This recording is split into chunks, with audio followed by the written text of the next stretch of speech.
વિદ્યાર્થી મિત્રો, lecture number 20 માં આપનું સ્વાગત છે. આજે આપણે સ્વાધ્યાયના અને ઉદાહરણના કેટલાક નાના નાના દાખલાઓ જોઈશું. ઓકે, ઉદાહરણ નંબર 10 જરા ધ્યાનથી જોશો. બહુ સિમ્પલ ઉદાહરણ છે. જે વિદ્યાર્થી મિત્રોને સૂત્ર આવડતા હશે એમને આ દાખલો તરત આવડી જશે. બે વિદ્યુત ભાર પ્લસ ઓર માઇનસ 10 માઇક્રોકુલમ એકબીજાથી 5 mm અંતરે મૂકેલા છે. 5 mm નો મતલબ મિલીમીટર અંતરે મૂકેલા છે. તો જો અહીંયા વિદ્યુત ભાર પ્લસ અને માઇનસ એટલે Q plus Q minus is equal to Q is equal to 10 માઇક્રોકુલમ. એટલે 10 ગુણ્યા 10 ની માઇનસ 6 ઘાત કુલમ. કુલમમાં આપણે કન્વર્ટ કરીએ છીએ અને એકબીજાથી 2 mm અંતરે છે. તો મિત્રો જરા આકૃતિને જુઓ. એક વિદ્યુત ભાર અહીંયા છે, એક વિદ્યુત ભાર અહીંયા છે, એક ધન વિદ્યુત ભાર છે, એક ઋણ વિદ્યુત ભાર છે. ધન અને ઋણ વિદ્યુત ભાર શું સર્જે છે? ધન અને ઋણ વિદ્યુત ભાર ડાયપોલ સર્જે છે. આ ડાયપોલ વચ્ચેનું અંતર કેટલું હોય? 2a. યાદ કરો, બે વિદ્યુત ભાર ડાયપોલ પર રહેલા બે વિદ્યુત ભાર વચ્ચેનું અંતર હંમેશા કેટલું હોય? 2a હોય. એટલે અહીંયા કેટલું મળશે? 2a બરાબર 5 mm અને 5 mm એટલે 10 ની માઇનસ 3 ઘાત મીટર. આ આપણું બીજી મેથડ છે. ઓકે, હવે તમને કહે છે કે ડાયપોલની અક્ષ પર તેના કેન્દ્રથી 15 સેન્ટીમીટર દૂર ધન વિદ્યુત ભારની બાજુએ આવેલા બિંદુ P એ વિદ્યુત ક્ષેત્ર શોધો. ચોપડીમાં તમને મિત્રો આકૃતિ આપી દીધી છે. જુઓ, આ છે તમારો A, આ છે તમારો B, આ છે તમારો ઋણ વિદ્યુત ભાર, આ છે તમારો ધન વિદ્યુત ભાર. આ બંને વચ્ચેનું અંતર 5 mm, પણ આ ડાયપોલના કેન્દ્રથી 15 સેન્ટીમીટર અંતરે બિંદુ P પર આપણે વિદ્યુત ક્ષેત્ર શોધવાનું છે. અહીં શું કરો? R બરાબર કેટલા છે? 15 સેન્ટીમીટર એટલે 15 ગુણ્યા 10 ની માઇનસ 2 ઘાત મીટર. ડાયપોલ ના કેન્દ્રથી R અંતરે આવેલા બિંદુ P પર વિદ્યુત ક્ષેત્ર શોધવું છે. મને મિત્રો એક વાતનો જવાબ આપો કે અહીંયા બિંદુ P ડાયપોલની અક્ષ પર છે એ આપણે પહેલા જોવાનું કે અક્ષને કોઈ બીજા અક્ષ પર જ છે. જુઓ, આ ડાયપોલની અક્ષ પર જ છે બિંદુ P. તો અહીં બિંદુ P એ ડાયપોલ ની અક્ષ પર જ છે. માટે એનું સૂત્ર યાદ છે મિત્રો, આપણે મેળવેલું. અક્ષ પર વિદ્યુત ક્ષેત્રનું સૂત્ર E P બરાબર 2kP divided by R cube. બે શું છે? બે. K એટલે 9 ગુણ્યા 10 ની 9. P એટલે ડાયપોલ મોમેન્ટ. પણ ઉભા રહેજો, શું તમારી પાસે P ની વેલ્યુ છે? ડાયરેક્ટ નથી આપી. તો P એટલે શું? તો 2 તો 2 રહેશે, K તો K રહેશે, R ક્યુબ એનું એ રહેશે. P એટલે ડાયપોલ મોમેન્ટ, અને ડાયપોલ મોમેન્ટનું સૂત્ર આવે Q ઇન્ટુ 2a. એટલે અહીંયા આવશે Q અને અહીંયા આવશે 2a. થશે મિત્રો? એટલે અહીંયા આપણે શું EP બરાબર 2K. હવે 2 ની વેલ્યુ કેટલી લઈશું? 2. K ની વેલ્યુ 9 ગુણ્યા 10 ની 9 ઘાત. Q ની વેલ્યુ તો Q કેટલું આપ્યું છે? 10 ગુણ્યા 10 ની માઇનસ 6 કુલમ. અને 2a ની વેલ્યુ કેટલી આપી છે? 5 ગુણ્યા 10 ની માઇનસ 3 ડિવાઇડેડ બાય R કેટલું આપ્યું છે? 15 ગુણ્યા 10 ની માઇનસ 2 નો ક્યુબ. બધી જુઓ મિત્રો, કેલ્ક્યુલેટરમાં બધી ગણતરી કરવાની. તમે બધી ગણતરી કરશો તો ઈપી ની વેલ્યુ તમને મળશે 2.66 ગુણ્યા 10⁵ ન્યૂટન પ્રતિ કુલમ. કેલ્ક્યુલેટરમાં ફટાફટ ગણતરી કરવાની મિત્રો, પણ સૌથી ઇમ્પોર્ટન્ટ સવાલ એ છે કે દિશા કઈ છે, પરિણામી વિદ્યુત ક્ષેત્ર કઈ દિશામાં મળે મિત્રો. જરા ફટાફટ ધ્યાન આપશો. આ આકૃતિ ત્યાં જ છે, જુઓ આ કોણ છે, 10 માઇક્રોકુલમ, આ +10, બંને આ બંને વચ્ચેનું સેન્ટર અને અહીંયા છે તમારો બિંદુ પી. તો બિંદુ પી પર આપણે શું મૂકીએ છીએ, પરીક્ષણ વિદ્યુતભાર. પરીક્ષણ વિદ્યુતભાર કેવું મળે છે, પોઝિટિવ લઈએ છીએ. તો જ્યારે તમારો આ પોઝિટિવ આની ઉપર બળ લગાડે તો આ તમારો E + Q થાય, અપાકર્ષણ. અને જ્યારે તમારો આ માઇનસ આની ઉપર બળ લગાડશે તો આકર્ષણ. આકર્ષણનો મતલબ આ થશે E - આના તરફ આકર્ષાશે. હવે મને તમે જવાબ આપો, કોણ મોટું, આ મોટું કે આ મોટું? થિયરી જ્યારે ભણાવતું હતું ને મિત્રો, ત્યારે મેં કીધેલું જેનું અંતર મોટું ને એનું વિદ્યુત ક્ષેત્ર નાનું, અને જેનું અંતર નાનું એનું વિદ્યુત ક્ષેત્ર મોટું. જરા અહીંયા જુઓ તમે કે +Q થી P નું અંતર આ છે માની લો, તો -Q થી P નું અંતર આ છે. તો કોનું અંતર વધારે છે? અંતર ઓછું કોનું થયું? +Q નું. અને વધારે કોનું થયું? -Q નું. તો જેનું અંતર ઓછું એનું વિદ્યુત ક્ષેત્ર વધુ. અને એનો મતલબ આ અહીંયા જે વિદ્યુત ક્ષેત્ર ક્રિએટ થાય છે આ બિંદુ P પર આ તરફ EA, અને આ બાજુ કયું ક્રિએટ થાય છે? EB. જો પ્લસ દ્વારા આ બાજુ અને માઇનસ દ્વારા આ બાજુ, સોરી માઇનસ એ છે ને, એટલે માઇનસ દ્વારા આ બાજુ લાગે છે અને પ્લસ દ્વારા આ બાજુ લાગે છે. તો મોટું કોણ થયું? આ બાજુ વાળું. જેનું અંતર ઓછું એનું બળ વધારે. તો અહીં સ્પષ્ટતા આપણે કરી શકીએ છીએ કે અહીં વિદ્યુત ક્ષેત્રની દિશા કઈ છે? B થી A તરફ. વિદ્યુત ક્ષેત્રની દિશા કઈ છે? B થી A તરફ કે A થી B તરફ? સોરી, ઉભા રહેજો. વધારે કઈ બાજુ છે? આ બાજુ છે ને, તો A થી B તરફ આવશે. વિદ્યુત ક્ષેત્રની દિશા શું આવશે મિત્રો? A થી B તરફ. ક્લિયર? ઓકે. અહીં મોટું વિદ્યુત ક્ષેત્ર EB, નાનું EA. આ બાજુનું વિદ્યુત ક્ષેત્ર વધારે લાગે છે, અંતર ઓછું છે, અને આ બાજુનું વિદ્યુત ક્ષેત્રનું મૂલ્ય ઓછું છે. માટે જ્યારે બંને વિદ્યુત ક્ષેત્રની કમ્પેરિઝન થાય તો જ્યાં વધારે વિદ્યુત ક્ષેત્ર હોય એ તરફ તમારો વિદ્યુત ભાર જાય, અને વિદ્યુત ભાર આમ જાય છે એટલે A થી B તરફ જશે. એટલે અહીંયા તમારું આવશે A થી B તરફ. ક્લિયર? હવે બીજું છે O માંથી પસાર થતી અને અક્ષને લંબ રેખા O થી 15 સેન્ટીમીટર દૂર રહેલા Q બિંદુએ વિદ્યુત ક્ષેત્ર શોધો. તો આ જ ડાયપોલ છે, જુઓ, -Q ને +Q, અને એના કેન્દ્રથી R અંતર, અહીંયા બી R એટલે 15 સેન્ટીમીટર છે. Q બિંદુએ પરિણામી વિદ્યુત ક્ષેત્ર શોધવાનું છે. ઓકે, જરા ફટાફટ ધ્યાન આપો, કઈ નથી બહુ મિત્રો. તમને એટલું યાદ હોવું જોઈએ કે અક્ષ પર સૂત્ર હતું, યાદ કરો, E = 2kP. આ જ હતું સૂત્ર, /RQ. આ ક્યાં હતું?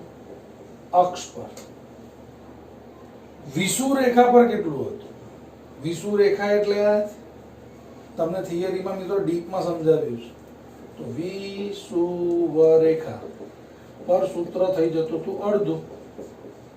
આન્સર તો આવશે અહીંયા અક્ષ પર કેટલું આવ્યું છે? 2.66 ગુણ્યા 10⁵, અને વિષુવ રેખા પર આવશે 1.33 ગુણ્યા 10⁵. સીધું અડધું થઈ જશે. સમજો છો? જુઓ, તમને માંગે છે ઓ માંથી પસાર થતી અને અક્ષને લંબ રેખા, જુઓ ડાયપોલ ને લંબ, બરાબર છે, ડાયપોલ ને લંબ ઓ માંથી પસાર થતી ક્યુ પર પરિણામી વિદ્યુત ક્ષેત્ર. તો આ તો આપણે કહીએ વિષુવ રેખા પર છે અને વિષુવ રેખાનું સૂત્ર શું થશે? E બરાબર KP ડિવાઇડેડ બાય RQ. આને 2 વડે ગુણું 2 વડે ભાગું એટલે 1/2 2KP ડિવાઇડેડ બાય RQ. જો આને 2 વડે ગુણ્યું ને 2 વડે ભાગ્યું તો 2KP બાય R ક્યુબ તો કોણ છે? EP. 2KP by R cube તો કોણ છે? EP. એટલે હું આવું લખી શકું છું EQ બરાબર 1/2 EP. અને EP મેં મેળવેલું છે. EP કેટલું છે મારી પાસે? 2.66 ગુણ્યા 10⁵ ન્યૂટન પ્રતિ કુલમ. તો 1.33 ગુણ્યા 10⁵ ન્યૂટન પ્રતિ કુલમ. સવાલ એ છે કે દિશા કઈ? આવો મિત્રો દિશા જોઈશું. આ પ્લસ ક્યુ છે, અહીંયા આપણે પરીક્ષણ વિદ્યુતભાર મૂકીશું તો પ્લસ ક્યુ થી આની ઉપર વિદ્યુત ક્ષેત્રની દિશા આ મળશે E પ્લસ ક્યુ, અને માઇનસ ક્યુ માં પરીક્ષણ વિદ્યુતભાર આકર્ષાશે એટલે આ મળશે. ક્લિયર? તો અહીંયા શું કરશું? સમાંતર બાજુ ચતુષ્કોણની રીત જો તમે લગાવો, તમને મિત્રો ભણાવેલું મેં થિયરીમાં, જો આ વિદ્યુતભાર અને આ વિદ્યુતભાર અને એમનું અંતર, આ વિદ્યુતભાર અને આ વિદ્યુતભાર અને એમનું અંતર સમાન હોય તો અહીંયા વિદ્યુત ક્ષેત્રની દિશા કઈ મળે? વિચારો. આ સમાંતર બાજુ ચતુષ્કોણનો નિયમ લગાવીએ, આ મળશે. સમજો છો? સમાંતર બાજુ ચતુષ્કોણનો મતલબ જેટલા મૂલ્યનું E, તો અહીંયા બી E પ્લસ ક્યુ થાય, જેટલા મૂલ્યનું E માઇનસ ક્યુ એટલા મૂલ્યનું E માઇનસ ક્યુ થાય. તો આ તમને EQ મળે. અને EQ ની દિશા જોઈ લો ક્યાંથી? B થી A તરફ છે. એનો મતલબ અહીં જો ડાયપોલ ને લંબ O માંથી પસાર થતી Q પર પરિણામી વિદ્યુત ક્ષેત્ર જે વિષુવ રેખા પરના Q બિંદુએ વિદ્યુત ક્ષેત્ર 1.33 ગુણ્યા 10⁵ B થી A તરફ મળશે. આ એકદમ સિમ્પલ ભાષામાં મિત્રો મેં તમને દાખલો કરાવ્યો છે અને તમે અહીંયા જોઈ શકો છો, જો તમને સૂત્ર ખબર હોય તો જ આ દાખલો તમે ગણી શકો છો. એટલે સૂત્ર ઇઝ વેરી ઇમ્પોર્ટન્ટ. ઓકે, સ્વાધ્યાયનો આપણો 1.9 નંબરનો દાખલો આપણે કરીશું. આ 1.9 નંબરના દાખલામાં મિત્રો એક ડાયપોલ આપેલું છે. તમે ડાયપોલ ની અંદર અહીંયા તમને એક A બિંદુ છે, અહીંયા એક B બિંદુ છે. A બિંદુ પર આપણને 2.5 ગુણ્યા 10⁻⁷ B બિંદુ પર પણ -2.5 ગુણ્યા 10⁻⁷ કુલમ વિદ્યુતભાર છે. હવે આ એક B બિંદુ છે, આ A બિંદુ છે, આ ઉગમ બિંદુ છે. ઉગમ બિંદુથી આ Y અક્ષ છે, આ Z અક્ષ છે અને આ X અક્ષ છે. હવે આ Z અક્ષ પર +15 સેન્ટીમીટરના અંતરે બિંદુ B છે અને A -15 સેન્ટીમીટરના અંતરે છે. આપણને શોધવાનું શું છે? તો તંત્રનો કુલ વિદ્યુતભાર આપણને શોધવાનું છે. તો તંત્ર કોનો કોનો બનેલો છે? તો વિદ્યુતભાર QA અને વિદ્યુતભાર QB નો બનેલો છે. તો તંત્રનો કુલ વિદ્યુતભાર કેટલો મળે? તંત્રનો કુલ વિદ્યુતભાર કેટલો મળે? તો Q બરાબર QA પ્લસ QB. આપણી પાસે QA ની વેલ્યુ કેટલી છે? +2.5 ગુણ્યા 10⁻⁷ અને QB ની વેલ્યુ કેટલી છે? પ્લસ માઇનસ 2.5 ગુણ્યા 10⁻7. જુઓ આ બંને કેન્સલ આઉટ થાય એટલે 2.5 માઇનસ 2.5 ગુણ્યા 10⁻7 એટલે આન્સર આવશે 0 ક્યુ બરાબર. તો તંત્રનો કુલ વિદ્યુતભાર કેટલો થઈ ગયો? 0. હવે તમને કહે છે કે વિદ્યુત ડાયપોલ મોમેન્ટ કેટલી. ડાયપોલ મોમેન્ટ શોધવું શું કરવાનું છે? તો ડાયપોલ મોમેન્ટનું સૂત્ર છે P બરાબર Q into 2A. Dipole moment એટલે શું? ડાયપોલ મોમેન્ટ એટલે P બરાબર Q ઇન્ટુ 2A. Q તો છે આપણી પાસે, QA અને QB નું મૂલ્ય સમાન જ છે, પણ આપણને શોધવાનું છે 2A. 2A એટલે શું? તો જોઈ લો, O થી B નું અંતર, એટલે માની લો કે આ અંતરને હું લઈ રહ્યો છું RB, તો આ અંતરને હું લઈશ RA. ઉગમ બિંદુથી Z અક્ષ પર અંતર RA અને ઉગમ બિંદુથી Z અક્ષ માઇનસ Z અક્ષ પર અંતર RB. તો દિશા કઈ છે જુઓ તમે, 2A કઈ દિશામાં આવે મિત્રો? B થી A તરફ આવે. કેમ? માઇનસ થી પ્લસ તરફ. દિશા એ જ લેવી પડશે. ઓકે, તો અહીંયા આવશે 2A. 2A એટલે B થી A તરફ, B થી A તરફ એટલે RB માઇનસ R. RB કેટલા છે આપણી પાસે? RB છે આપણી પાસે 0 0 15 અને RA 0 0 માઇનસ 15. 2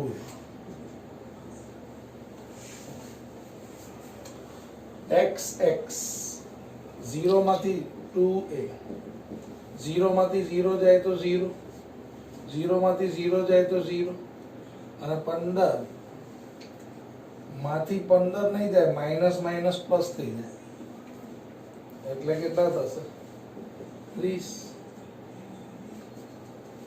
તો 2A નું મૂલ્ય કેટલું મળે? 2A નું મૂલ્ય મળે √0 નો સ્ક્વેર પ્લસ 0 નો સ્ક્વેર પ્લસ 30 નો સ્ક્વેર. હવે કોમન સેન્સ ની વાત છે મિત્રો, તમારો x તો 0 જ, તમારો ડાયપોલ ક્યાં છે? Z અક્ષ પર છે, તો x અને y અક્ષ પર તો કોઈ હોવાનું જ નથી, એટલે અહીંયા તમને મળશે 2A √30 નો સ્ક્વેર. તો 2A બરાબર કેટલા થશે? 30. મારે શોધવાની છે ડાયપોલ મોમેન્ટ. તો P બરાબર Q કેટલા છે? 2.5 ગુણ્યા 10⁻7. Q નું તો મૂલ્ય જ આવે, દિશા કઈ છે? અહીંયા આવશે ગુણ્યા 30. 30 શું છે? સેન્ટીમીટર છે. સેન્ટીમીટર નહીં ચાલે મિત્રો, એને મીટરમાં ફેરવવું પડે, એટલે 30 ગુણ્યા 10⁻2 મીટર. ક્લિયર? તો અહીંયા પણ આવશે 30 ગુણ્યા 10⁻2 મીટર. તો આપણને ડાયપોલ મોમેન્ટનું સૂત્ર કેટલું મળશે? તો આપણને ડાયપોલ મોમેન્ટનું સૂત્ર મળશે 25 તરી 75. જુઓ 10 3 25 તરી 75 એટલે 75 ગુણ્યા 10⁻7 8 9 મીટર આવું થાય. અને જો હું આને 1 પોઈન્ટ સમથિંગ માં ફેરવવાનો પ્રયત્ન કરું તો P નું સૂત્ર આવશે 7.5 ગુણ્યા 10⁻8 મીટર. સોરી, ડાયપોલ નું શું કહેવાય એકમ? Coulomb into metre. Coulomb into metre. અચ્છા, ડાયપોલ મોમેન્ટની દિશા કઈ કહેવાય મિત્રો? જરા જુઓ તો વિચારો કે ડાયપોલ મોમેન્ટની દિશા તમને કઈ મળે? તો જુઓ, વિદ્યુત ભાર તો તમે શું લો છો? અચળ જ લો છો. અંતર જુઓ, નેગેટિવ ટુ પોઝિટિવ, એટલે તમારા ડાયપોલ મોમેન્ટની દિશા થશે ક્યાંથી ક્યાં? A થી B તરફ. બરાબર છે? ડાયપોલ મોમેન્ટની દિશા શું થશે? A થી B તરફ. ઓકે, એટલે ડાયપોલ મોમેન્ટ ની દિશા, ડાયપોલ મોમેન્ટની દિશા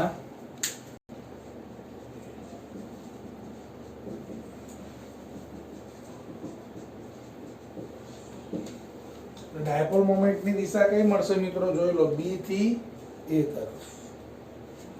બરાબર છે? કેમ કે આ નેગેટિવ છે, આ પોઝિટિવ છે, અને ડાયપોલ મોમેન્ટની દિશા બી થી એ તરફ મળે છે આપણને. બરાબર છે? એટલે ઋણ ઝેડ અક્ષ ની દિશામાં. એકદમ સિમ્પલ દાખલો છે મિત્રો. બે બાબત શોધવાની હતી, પરિણામી વિદ્યુત ભાર કેટલું થાય અને ડાયપોલ મોમેન્ટ કેટલી થાય અને એની દિશા કેટલી થાય. ઓકે, સિમ્પલ દાખલો છે, પરીક્ષામાં પૂછાય છે. તો આપણે 1.10 સ્વાધ્યાયનો દાખલો શરૂ કરીએ છીએ. 4 × 10⁻9 ઘાત કુલમ્બ ઇન્ટુ મીટરની ડાયપોલની ચાક માત્રા ધરાવે. મિત્રો, ડાયપોલની ચાક માત્રા એટલે ડાયપોલ મોમેન્ટ.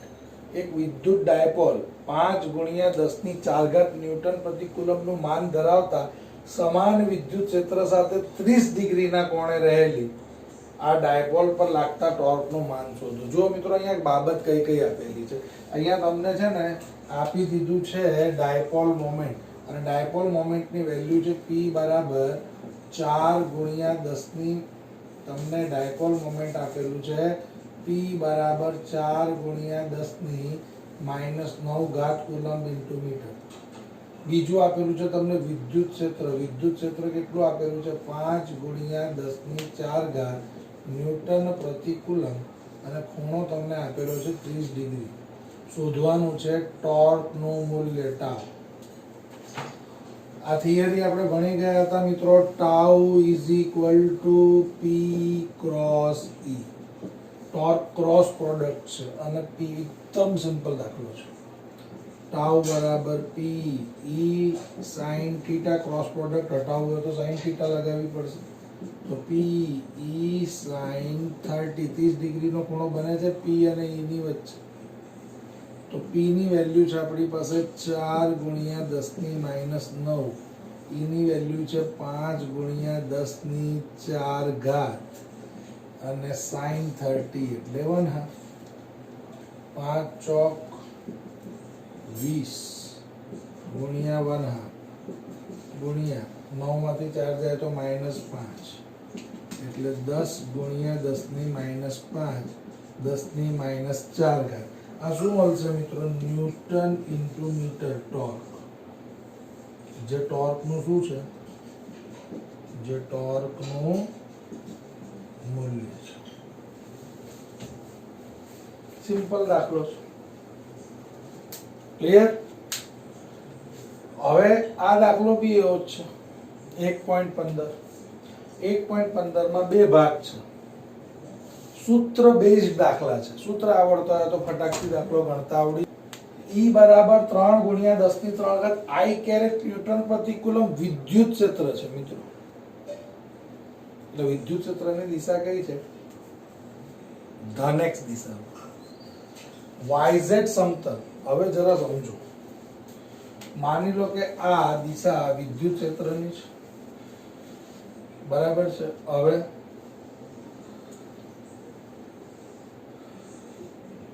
આ સમતલ કહેવાય. ફરીથી જરા આકૃતિ પર ધ્યાન આપશો.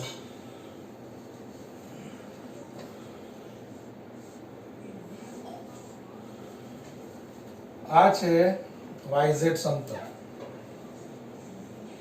અને આ છે આપણા વિદ્યુત ક્ષેત્રની દિશા.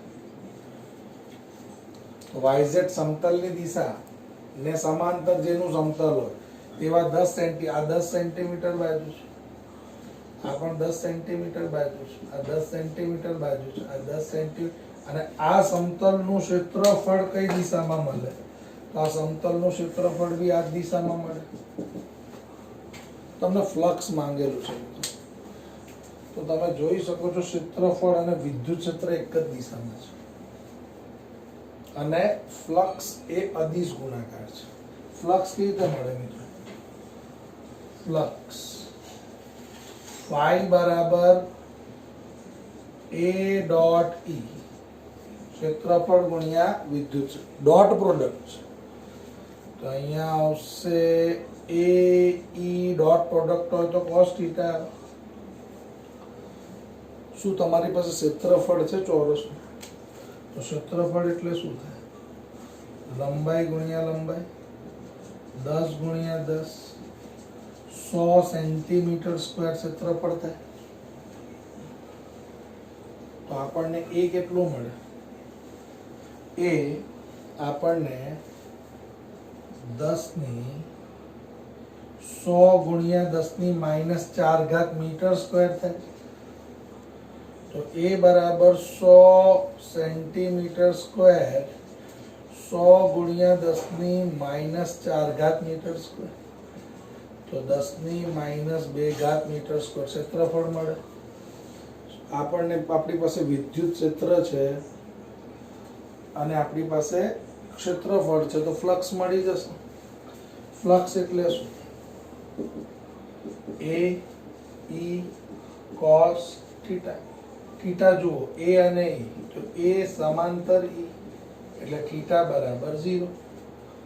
તો ફ્લક્સ કેટલો મળશે? ફ્લક્સ બરાબર એ કેટલા છે? 10 ની -2. દિશા જોજો, દિશા આઈ કેરેટ. અને ઈ કેટલા છે?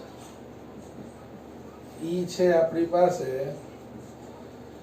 3 ગુણ્યા 10 ની 3 આઈ કેરેટ. અને કોસ 0. તો આઈ જુઓ, જોઈ લો, ડોટ છે. અહીંયા તમારું આવશે 3 ગુણ્યા 10 ની 3 ગુણ્યા 10 ની -2. આઈ ડોટ આઈ એટલે 1, કોસ 0 એટલે 1, એટલે આવશે 3 ગુણ્યા 10. 2 માંથી 3 જાય તો 10 વધે એટલે 30. ચલો, ફ્લક્સનો એકમ શું આવે? આનો એકમ ન્યૂટન પ્રતિ કુલમ અને પેલાનું મીટર સ્ક્વેર. તો ફ્લક્સનો એકમ આપણને મળશે ન્યૂટન મીટર સ્ક્વેર પ્રતિ કુલમ સ્ક્વેર. આ થયો તમારો એ. હવે બી જુઓ. બી માં શું થાય છે? જો આ ચોરસના સમતલને દોરેલા લંબ x અક્ષ સાથે 60 ડિગ્રીનો કોણે બનાવવામાં આવે. જરા સમજવાનો પ્રયત્ન કરજો કે આને 60 ડિગ્રીના ખૂણે, આપણે હમણાં તમે જોઈ શકો છો કે ક્ષેત્રફળ અને વિદ્યુત ક્ષેત્ર બંને વચ્ચે કેટલાનો ખૂણો છે? એમાં 0 ડિગ્રી. પણ આપણે અહીંયા કીધું છે કે ભાઈ 60 ડિગ્રીનો ખૂણો બને છે. જુઓ, એ તો આપણને મળી ગયું છે. એ કેટલું છે? એ છે આપણી પાસે 10 ની -2 મીટર સ્ક્વેર. દિશા કઈ છે? દિશા છે આઈ કેરેટ. હમણાં દિશાનું કોઈ કામ જ નથી. તમને શું કહે છે? ખૂણો એ કેટલું છે? 10 ની -10 સોરી 10 ની -2 મીટર સ્ક્વેર. ઈ કેટલું છે? 3 ગુણ્યા 10 ની 3 ન્યૂટન પ્રતિ કુલમ. તો જો એંગલ થીટા બરાબર 60 ડિગ્રી હોય તો આપણો ફ્લક્સ કેટલો મળે? તો ફ્લક્સ ફાઈ બરાબર એ ઈ કોસ થીટા. એ બરાબર કેટલા છે? 10 ની -2. ઈ બરાબર કેટલા છે? 3 ગુણ્યા 10 ની 3 અને કોસ 60. તો 3 ગુણ્યા 10 ગુણ્યા કોસ 60 એટલે 1/2. એટલે 1.5 ગુણ્યા 10 એટલે 15. એકમ શું આવશે? ન્યૂટન મીટર સ્ક્વેર પ્રતિ કુલમ સ્ક્વેર. એક મિનિટ હા મિત્રો, કુલમ નહીં આવે. બળના છેદમાં વિદ્યુત ક્ષેત્ર એટલે ન્યૂટન પ્રતિ કુલમ જ આવે, કુલમ સ્ક્વેર નહીં આવે. બરાબર છે? એટલે અહીંયા પણ કુલમ જ રહેશે. ઓકે, તો આ તમારો જવાબ આવી ગયો છે.